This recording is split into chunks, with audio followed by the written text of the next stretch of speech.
slate.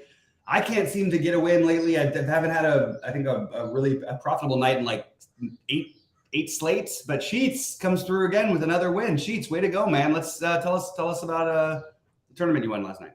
So it was the Slam, and got really lucky. I had a good lead, and then I had to fade like all these. Where's my lineup here? I had to fade like all these San Francisco guys at the end. Mm-hmm. Arizona, Arizona. They turns out they were really popular. That was like my big, my big idea that like I was going to be different. But I got lucky with it. I played Milwaukee, and I got like Bryce Terang to get 24 points at 1% ownership, and Yelich at 3%. So that was my fortune. I had Yelich on the FanDuel as well. Nice. Oh yeah. So listen, it's always good to do whatever. I also did decently in let me pull this up also. The bigger one, was this the big one on yeah, I think so. It was just a mega. No, this is the single entry. I got like 9th in the single entry. And I did cash in the mega. I just don't know where that is, but it's definitely. I screwed up. I forgot to. It was like we see all these guys. I forgot to check to see who was playing in the in the Rockies game. But I ended up in the mega 8s cashing for a little bit there. Let me just see this one. Yeah, some Musgrove and Peralta. Peralta again. He couldn't get out of the freaking first inning without giving up 2 runs. But then he was good. Like the rest of the.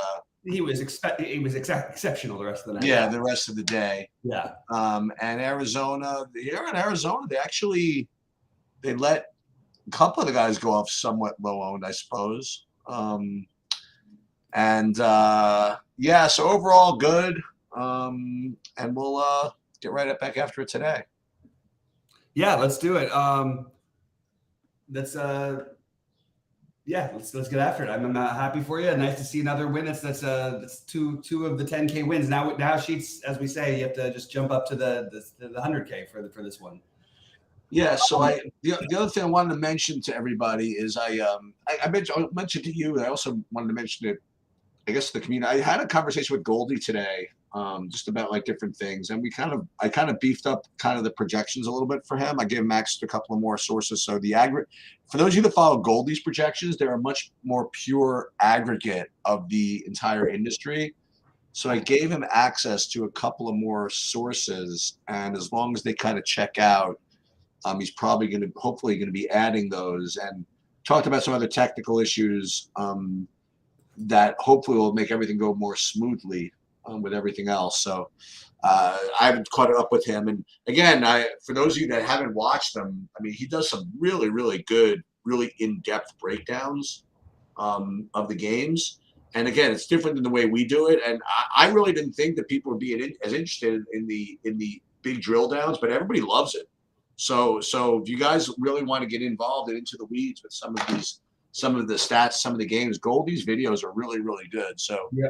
It requires a little bit of a time commitment. They're usually like an hour plus, but for those of you that are into that, I mean, he does excellent work. Yeah, and even if you don't watch, it's one of those things where if I was like starting playing, or if I had just been early on in my playing, I would try to make sure to watch at least one a week. You'll learn a lot in the little ones you see. So just keep that in mind anyway. All right, so let me share my screen, and I want to give you one bit of information. It's not going to surprise. It's not going to surprise anybody if it happens, but there was talk about the Yankee game being canceled. For what purpose? Because of there's like this huge like fires going on in Canada, and it's causing incredibly bad air quality all throughout the Northeast. Like some schools are being canceled. They're putting out like all kinds of air quality reports, and the Yankees are really talking about it. Like they said, they're going to consult with the health officials and whatever it is. So just listen. It's not like it's going to take anybody by surprise. If they do it, it'll be like probably plenty of time to spare or whatever. But I guess that would be the only one it would affect, unless maybe Toronto is close enough where it would affect that. But that might, I don't know. In any case, that's something to watch for. it's really nasty in parts of New York as far as air quality goes. So just I guess watch for that, I suppose. Yeah, important. She's going to start off the first one. I just realized I've got to answer the door really quick. So while I do that, do you want to start off the first game? Well, I want you back because I think it's an important game to go over. Okay, I'll be right there. 1 second. Yeah, so I'm going to start with this. And I have Randy Vasquez as the top point per dollar play on the slate by a decent amount, and the top point per dollar pitcher on the slate by a decent amount. And whenever you get a 4K guy who's competent, that's usually what's going to end up happening. And when you also get a 4K guy who's competent, who's against a team that you like to target anyway, that's also going to happen. My current ownership on Randy Vasquez only shows 17%. I have a feeling it's going to be higher. It depends on how much steam this whole idea gets, because there are going to be spend ups that you can take shot, that you can play. And it's not as if he was like amazing in his first start. I mean, he's only pitched 4 2/3 or something like that. But you get a 4K guy from an organization that has a reputation for having good players. It's against a good matchup. I think he's going to be certainly something you have to consider. And I currently have them as my top point per dollar play. With respect to the hitting, I'm not really getting to anybody.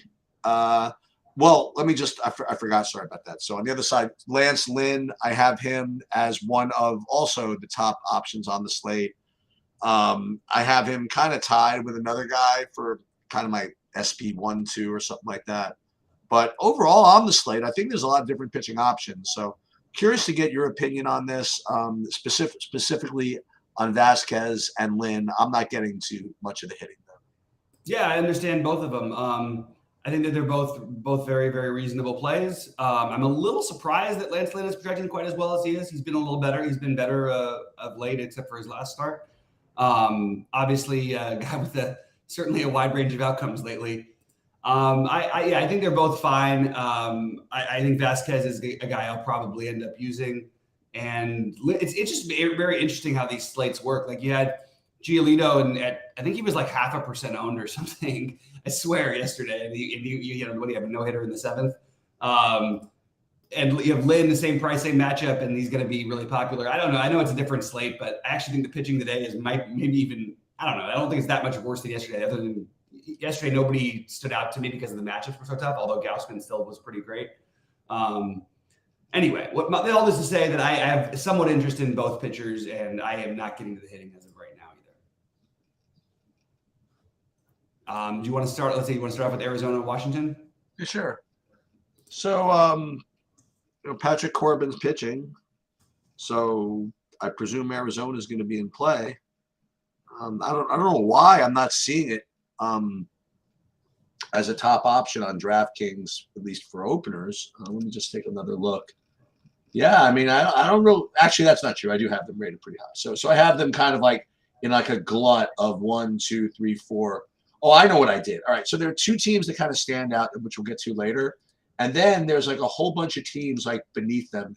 And it was hard for me to separate the teams beneath them. So the reason why I want to say X'd out, the reason why I didn't have Arizona as my top play is just because of those teams, they were probably the highest owned of, there's one other. They're pretty high owned of those pivot teams. So that's why I didn't really get to them. But listen, I mean, Patrick Corbin is a guy you want to go after in general. And Arizona, they can score some runs. So I guess they're going to show up as a good play. Pitching-wise, I'm not getting to either Corbin or Davies, and I'm not getting to Washington. So for me, Arizona definitely looks like a good play. We just have to just take a look, and watch for ownership and just make sure that they're not going to be the obvious, pivot play. Yeah, so here's something to very much keep in mind for this matchup, and I actually don't think Arizona is going to be as crazy owned. Here's the problem. So you have a lefty starting and the worst pitcher in baseball, possibly. Consistently over the last 3 years, certainly the worst pitcher in baseball. Get rid of this spider real quick. And then you have a bullpen with no lefties in it. And you have some guys who are going to start who are almost inevitably going to come out against that bullpen. So just something worth considering. Who will come out? So Rivera, he did play yesterday, even against a righty. So he's a little, seems like more likely than Longoria. So those are two though. Nick Ahmed is almost certain to come out. So it's something you have to think about, like a little bit, because if you're gonna, if you're gonna make your stack, you might want to try to exclude those guys as much as possible. I do like Arizona. I have them as a priority today. I'm going to continue my trying to get on Patrick Corbin thing.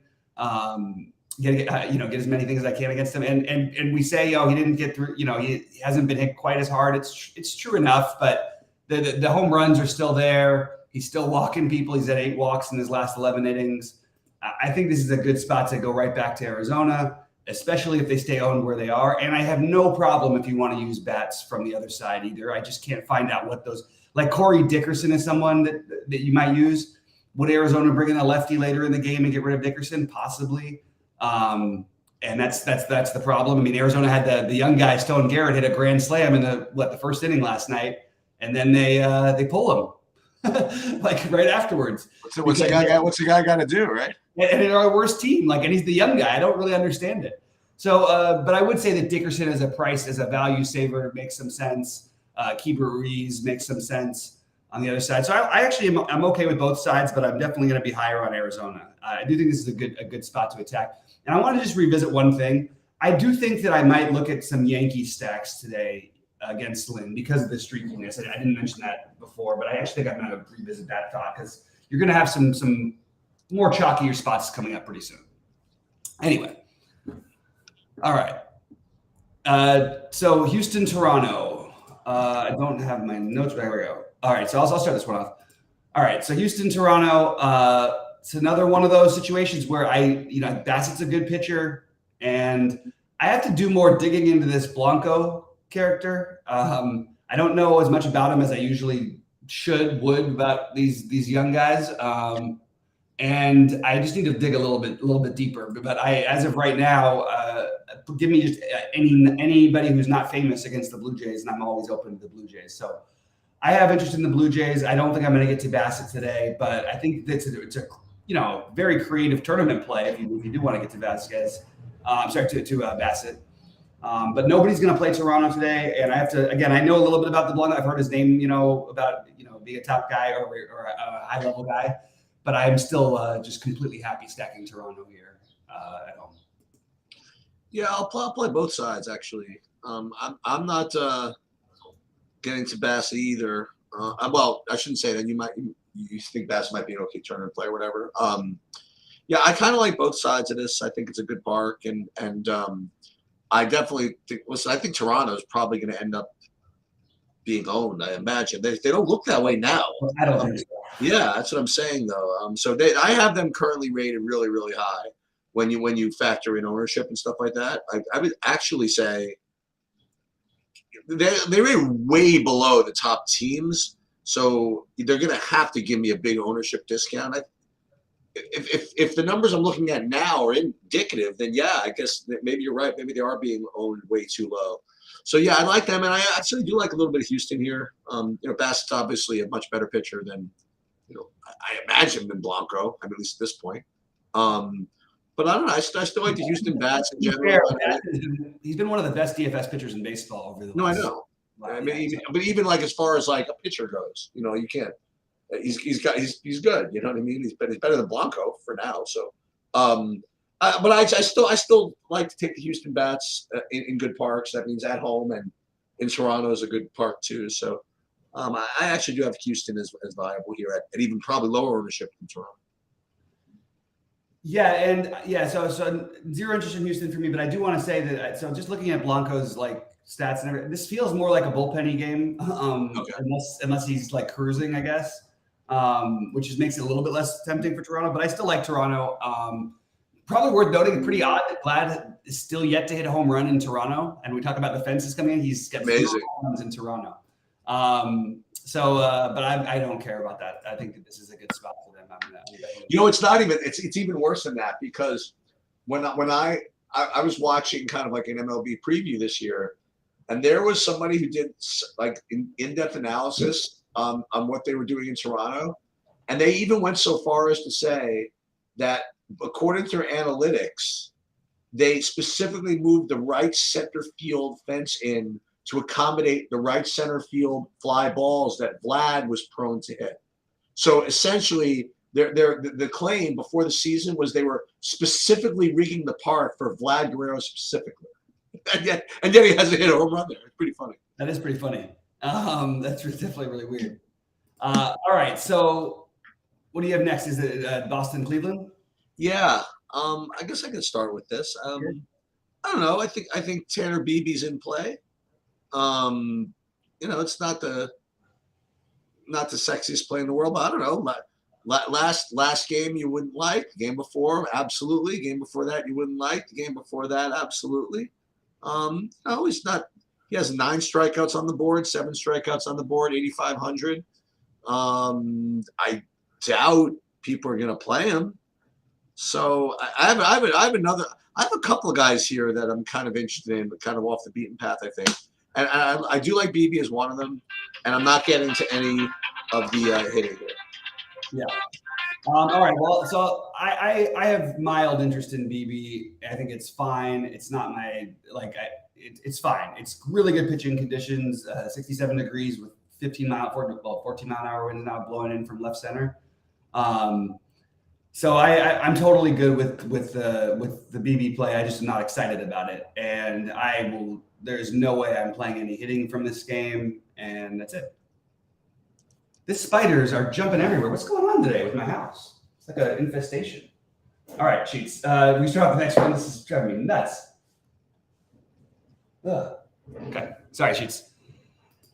Oh, okay. Yeah. All right. So once again, I have the Dodgers as the top overall stack on the board. I think. Let me just double check that.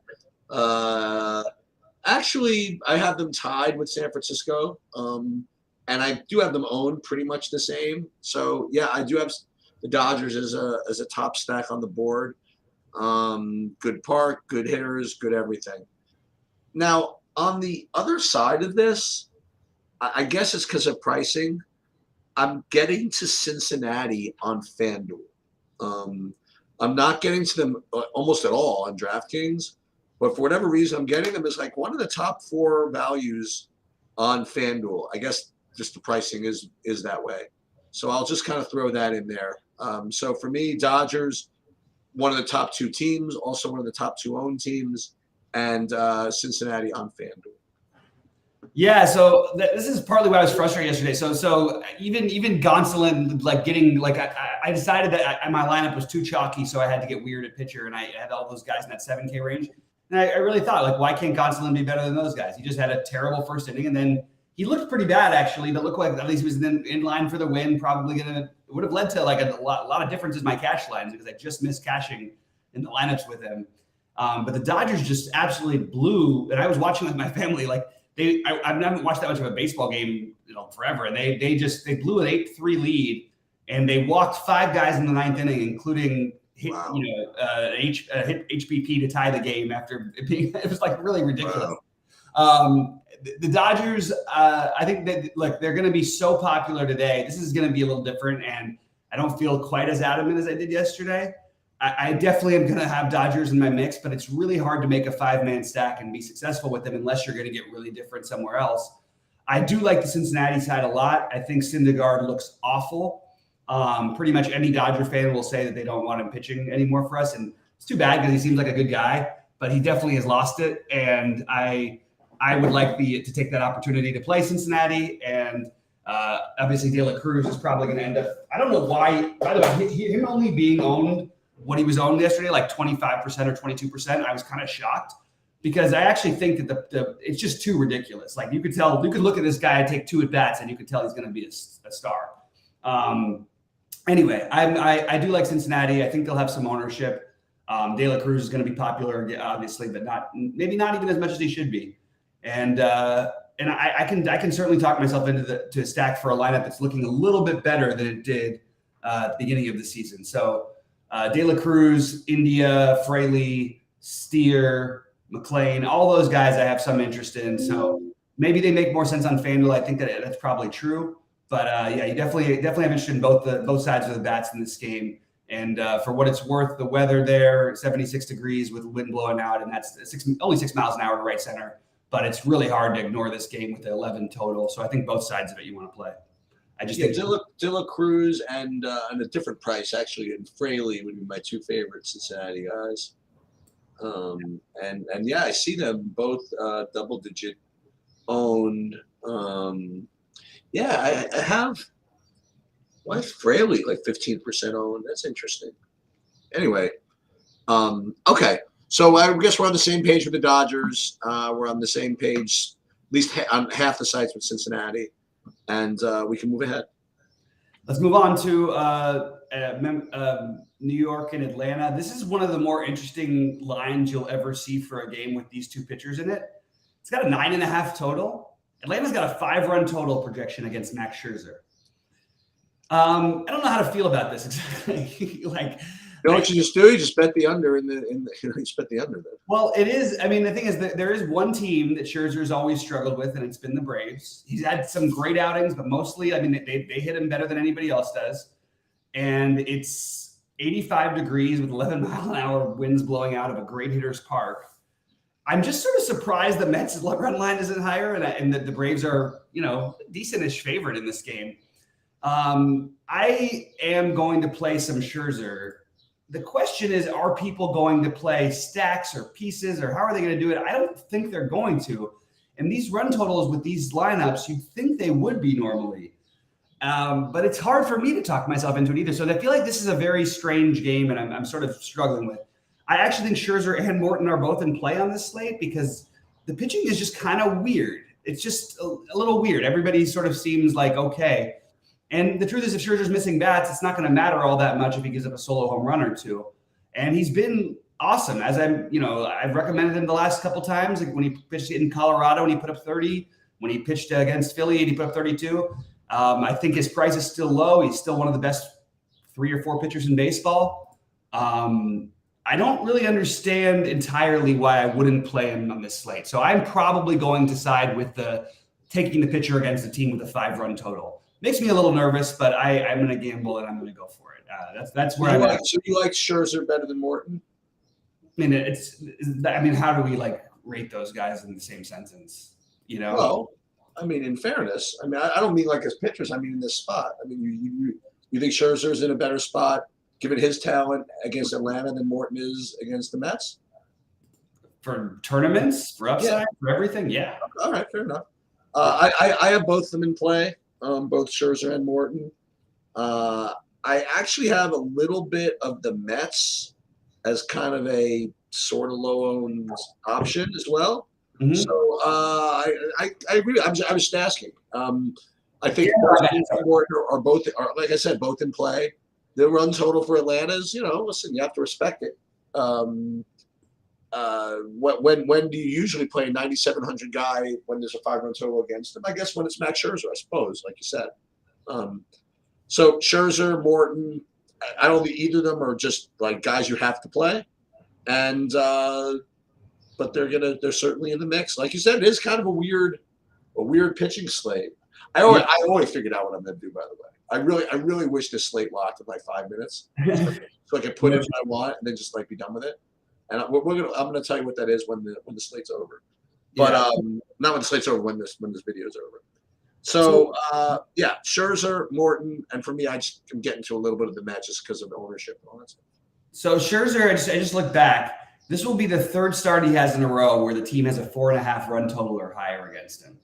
That's incredible. One was Colorado. That makes sense. Yeah. Well, no. Apparently it didn't make any sense. He's given up 2 runs in the last two games combined. And the truth, just this spider is driving me nuts. The truth is that he is. I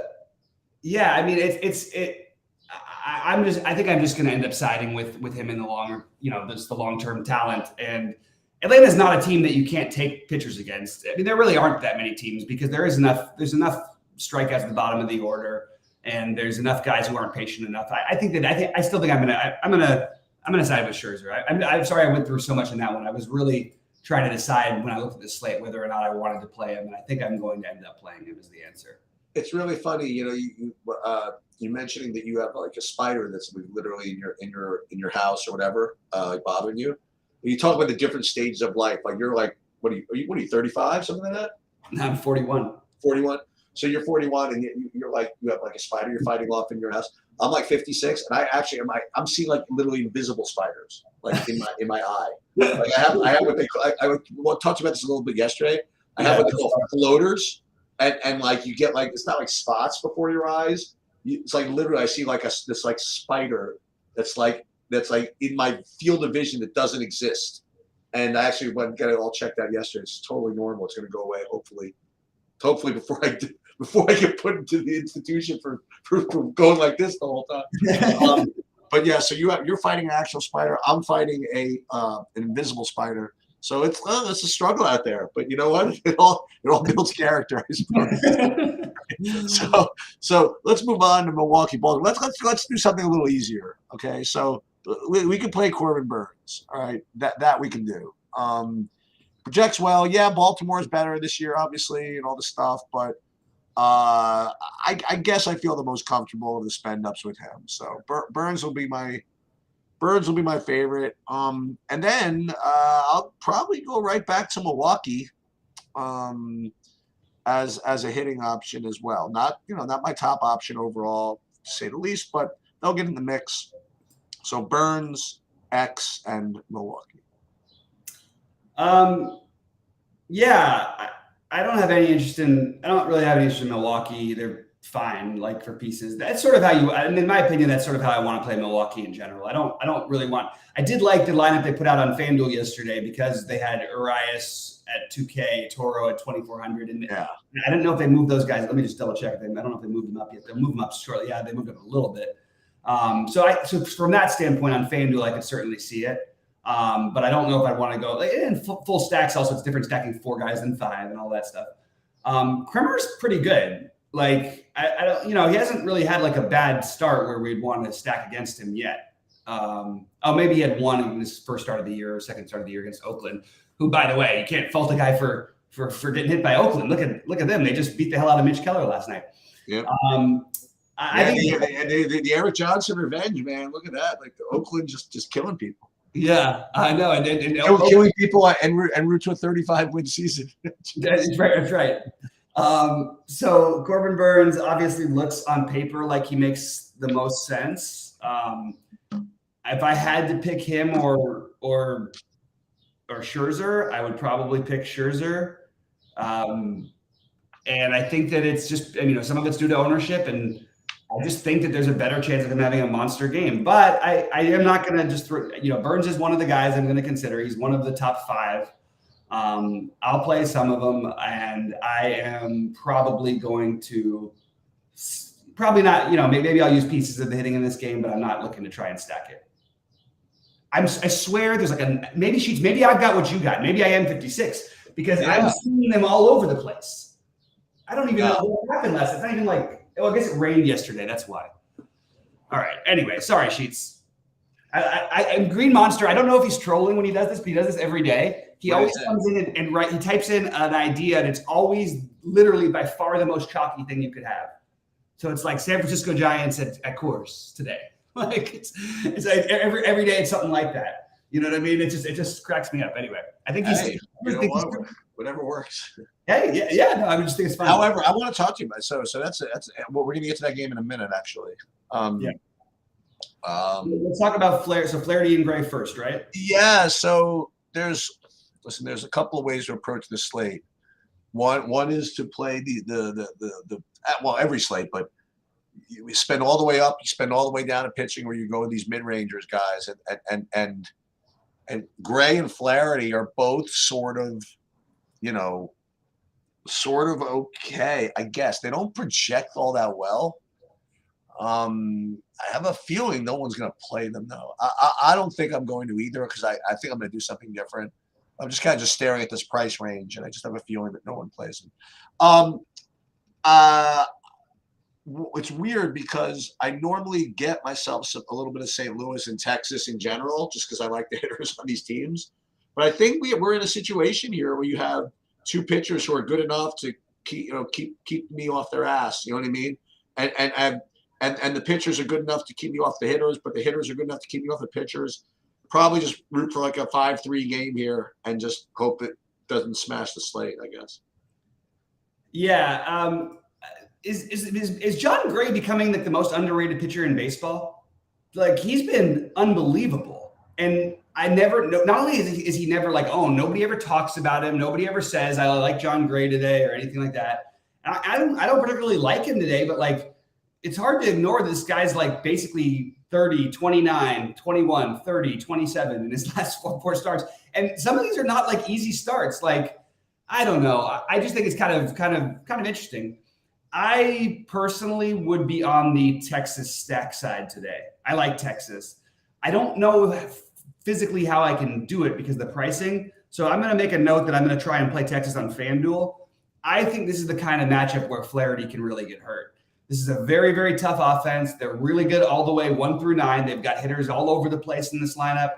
And people are trying to like argue. I actually heard them talking on a certain main show yesterday from another site, literally with 3 guys talking about how they're not, oh, everybody's trying to sell us on Texas being a good offense and stuff. And I'm like, what evidence do you need exactly? What evidence do you need when they score a million runs? Every player on the team has an OPS over 800. Every single 9 guys, I've never seen that before.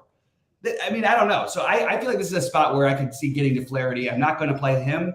I could see playing Texas. I actually think Flaherty, like, it's not the worst play in the world. It's not like Texas doesn't have bad games or anything. But if I can find a way to afford Texas, I'm going to get some Texas stacks. Probably going to be on FanDuel. All right. San Fran and San Fran. You could start this one. I was going to say the same thing to you. This team has a serious danger of not playing, and combining that with the fact that I would have interest in the Giants, but I think that at their ownership, it makes enough sense for me to decide to fade a little bit anyway. Because of the Dodgers, they are going to be lower owned. They're not going to be, the most popular team. But I do think they'll be the second most popular. So I'm a little nervous about the weather. I think if you want to stack them, that's totally fine. I say the same thing as I said yesterday when everybody says, oh, you got to play Jock Peterson and Coors and everything. Okay, well, 2 at-bats. How do you feel about the 2 at-bats for a guy? You're going to get guys platooned every single time in San Francisco. And it's just going to be you're going to want to try and play righties against righties and try and skip some of the lefties because it depends on where it happens in the order, when it happens in the order. But they will not have, like, there's almost a 0% chance of all these guys playing the whole game. So San Francisco, if the weather's okay, yeah, totally makes sense. I'm probably just going to ignore this game in general for right now. And if the weather looks better later, I'll get involved. But combine the fact that the Giants are going to be owned, I'm okay with just trying to skip it. I'm just going to double check to make sure I'm not missing. It is 67 degrees. There's wind blowing out, 9 miles an hour wind blowing out to right center. But if it was going to be like a 90-degree Coors game, I would have a harder time fading that. But it's 67, so I'm gonna say okay. I'll just hold my breath and try and hope somebody other than the Giants win it for me today. Wow, I feel like I feel like I did something decent here. Although he wasn't watching me, but because I was going to go check to see what Roth was saying about the Colorado game, and he posted 7 minutes ago. That's 15 minutes after I did about the smoke situation in New York. Look at you! Yep. I can't. He didn't. Cite me as a source, of course, but I don't imagine he would. I don't imagine he would have. But yeah. So anyway, everybody continue to monitor that. And I'm just looking at his thing. He has Colorado's orange or yellow, and considering what a good play the Dodgers are, and that the Dodgers lock an hour before, is that right? Like an hour and a half before Colorado. I don't know if I can wait. You know what I mean? Like the thing you mentioned, play a 5-man Dodger. The problem is like playing a 5-man Dodger stack. You really have to try to find something. No, I got it. Oh, okay. I got it covered. I got it. Okay. I'll tell you in a minute. So the thing about the San Francisco platoon thing is it's like a real thing. Like, because I was anti-sweating on the other side. like last night are the only guys that like were that I had to worry about, like these San Francisco stackers, right? And then I'm sitting here, oh my God, they got all these guys coming up, and next thing you know, Jock Peterson, don't have to worry about you anymore. Right.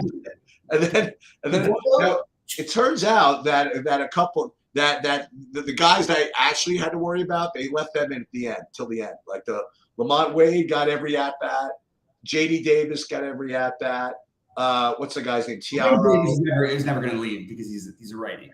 Yeah, Tiaro, whoever. He'll never leave here. Yeah. So those are the guys I was sweating, but other guys, man, you know, like. I'm sitting there. Austin Slater's batting. I'm like, go ahead, hit a home run, enjoy. Yeah, go all you want. It's fun. It is fun when you're anti-sweating it. It's not so much fun when you're playing it. Right. Well, but what I'm saying then is that as I'm doing this, I'm like, okay, this is why you're going to get a team that scores 12 runs that just doesn't necessarily win. You know, because it's not just about the 12 runs. And I'll tell you something interesting. You know, when we did our MLB preview video with Saberson, you know, they told me something that I was a little, I won't say shocked, but a little surprised of. And as they mentioned it to me, I imagine that all the other sites have to do the same thing. You ask them, I mean, how do you account for, you know, for possible pinch hit risk with the you know, some of these teams? And what basically they said was, well, I guess we don't because there's no one else that has a projection. You know, like if the bat does. Oh, the bat does. If you put an exact percentage for everybody, yeah. But okay. Very flawed one, but it adjusts, and over the years, it's gotten better. It just has a really new players. Yeah. So in any case, so I given the fact that the game has has weather issues, and I mean, I think if you're gonna play a chalky stack, I think I'd rather play the Dodgers for that reason. But then again, if there's a decent amount of weather risk, maybe they're not going to be chalky at all. And what you could do, like you could wait, and then you could always play like the Angels or something like that or something like that for the Cubs game if you had to. And that's not the end of the world either, because we'll talk about that in a second. But nonetheless, I do have San Francisco on the numbers rated to be as you know, rated to be strong. But let me ask you something: if this game does play, can you play Logan Webb or no? On this slate, yes, especially if you lose Chicago and New York, because the other guys you're comparing him to. But the only problem is that Webb doesn't like. There's certain pitchers that like seem like they'd be good in cores and not. And I was actually looking at it with Webb a minute ago. He's had a really hard time with this team, both at home and on the road. And it hasn't been like it's just a big sample, but it's not like a crazy sample for the current roster. I think I probably wouldn't do it, but I don't think there's like, if you play him and Scherzer, like I think that you're going to get very little combined ownership on a thing like that.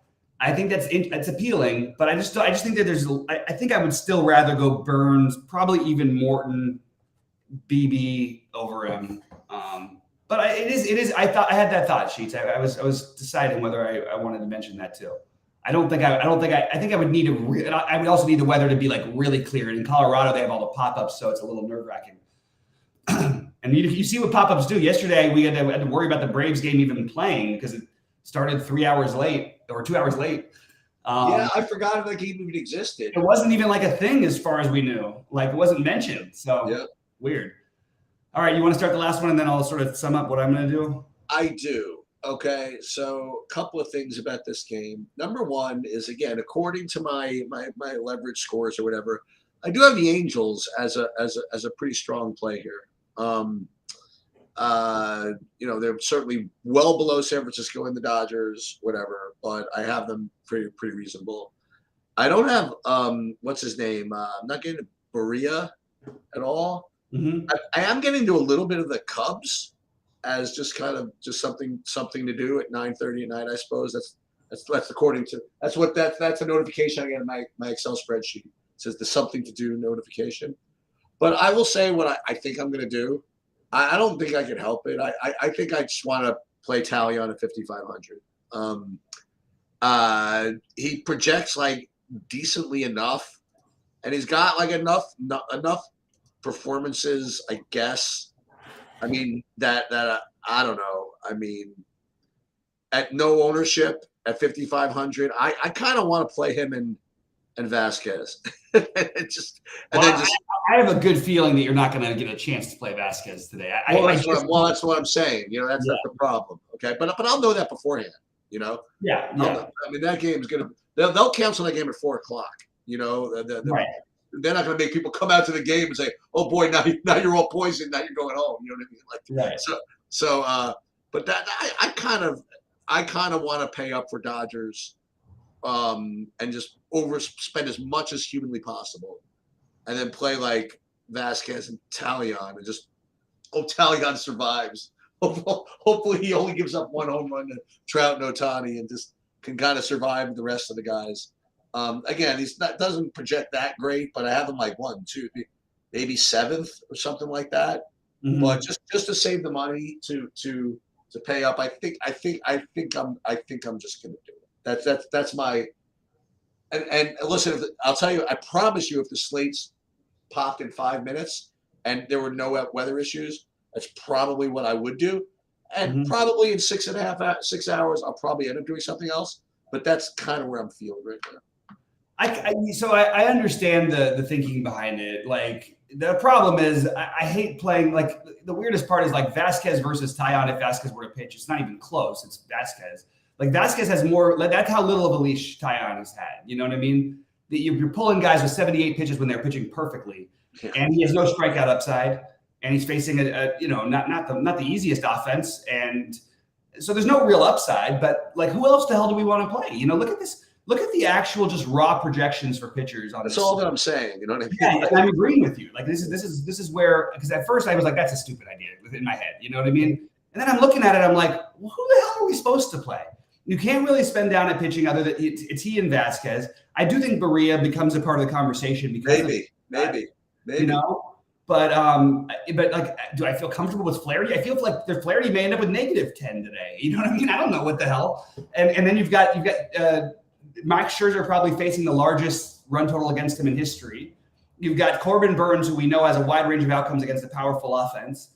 You know what I mean? Like, who do we want to play? And maybe when that happens, you just say, you know what? F it. I'm playing Jameson Tyon. Sheets, you know what? I think I might talk myself into a little bit of this. Yeah, sorry about that. I wasn't planning on it at all, but I mean, at the end of the day, you can change to Barria if you want to. I could change to Barria. Well, if I had the 1,500 left over somehow, which is going to be interesting. But yeah, it's really weird. I mean, you could play BB. You do that. But he's not cheap. No, but no one's going to play him, I don't think. Oh yeah, they will. Really? I bet you by the time the slate locks, he's either the second or third highest pitcher. Oh shit, really? Yeah. I really think so. Like, I mean, I think it's going to be Burns. I think it's going to be Actually, I think he might be second. I think it depends on whether Chicago, New York plays. That game that would be the guys who are second and third. I think. I think at the end of the day, I think they play. Probably. Are you thinking with the bad? See, to me, those ones tend to. I don't know. I just don't know. They almost always that gets. I remember San Francisco canceled some games. We had to cancel some games in LA because of it. And you know what? It's not Garrett Cole pitching. It's not like the Dodgers coming to town. It's just a stupid White Sox game. But it's like a human rights thing. Like, you're putting people in somewhat danger or damaging their lungs, especially after the whole COVID thing. Yeah, I guess. It just feels like if it wasn't in New York, maybe it would play. Maybe if it was in the Midwest. But it feels to me like if it's in New York or LA, those kind of things are getting canceled. That's just my prediction. Yeah. Okay. Yeah. You could be right. Good news is we'll know early. I have almost nothing I like from this slate, pitching wise. So I've got Vasquez, if the game does play, as like my priority, like number one, because I just don't like the pitching at all. Scherzer and Burns are my other two favorites, and I like the Dodgers the most, but I'm definitely not fully stacking them because it's just too popular. I can stack them on FanDuel with a 4-4 with like maybe a Texas and the Dodgers. Seems hard to do, but try and find a way to do it. I like Cincinnati. And I really like Toronto. I think if I had Toronto and Arizona, but I think because the ownership, if I had to pick one right now, I might go with Toronto because just the power upside compared to the ownership looks pretty good to me. I had a couple of things. First of all, I the more I'm thinking about this, I just think Burns is the best play. The other thing, I forgot to follow up with you. How did Tyler Anderson do last night? The typical 9 fantasy points or something. 9 fantasy points. Yeah. So what I want to do then, I want to do a Saberson build again and see what they come up with. Let's see. Because it did have like 68% Arizona, right, at the end of the day, and they delivered. So yeah, they were right. That's what. By the way, that's probably what got the ownership up. Yeah, exactly. All right, so let's do it again. We'll do 150 and let's see what we come up with. I imagine there's going to be all kinds of what's the guy's name again? Vasquez, and I would say, boy, Dodgers or San Francisco. It's not going to be able to fade them both. I don't think. San Francisco, you might have to fade. Let's see what happens. Let's see. I'm actually kind of interested to see what we come up with here. But I think it's going to be Burns, Vasquez. And you think BB's going to get some love in here? Let's see. Well, I don't know about for Saberson builds. I'm just telling you, ownership-wise, he's going to be popular. Saberson is not going to project the, but they're trying to go away from that. Sometimes it depends. Sometimes they're not. Sometimes they get a little frisky, like yesterday. Sometimes they're total chalk. But when they were suggesting Arizona, they were all very low owned. Here we go. So we have Max Scherzer as the top owned pitcher. There you go. Along with, so they're double paying. They want 32% Scherzer. Let's just look at pitchers first. Scherzer, Burns. Oh, they're really spread out. Flaherty, then Vasquez. They're getting everybody. Maybe we have to play Chris Bassett after all this. Yeah. So let's see about the team stacks. 37% Sam, 30% Mets. Let's go. How about that? If the Mets against Morton, yeah, why not? Yeah. So Dodgers and San Francisco makes sense. With Arizona, Cincinnati, you talked about. Angels, we sort of talked about. The Mets seem to be the leverage spot for Saberson builds today, and they do get a whole bunch of 5-man. So that's what you'd be getting if the slate closed now. You get the correlation with Scherzer and the Mets. It's a little scary, but yeah, I can see that makes sense. Yeah. But I do find it interesting that there's such a spread of pitchers. Mm-hmm. I think it makes sense, seeing as neither of us can come up with anybody to play. You know, right. They don't have as much love for Talion, probably for good reason. Yeah, so yeah. So okay. Yeah. Well, it should be a fun one. It's a weird little slate. I'm probably just going to do a couple big lineups on either side. I will be available tonight for live. I know you're not going to be around. No. I changed. I am going to be there. Oh, believe it or not, we're going into the city for dinner. We're going for like a late dinner, which is way past my dinner time, but we're doing it anyway. So we're not leaving till like 7. So I'll be available for live at 6. Awesome. And then I'll just did want to point out that we'll talk about the NBA during that as well. Oh yeah, good idea. Okay. All right. Good luck, everybody, and we'll see you guys at 6.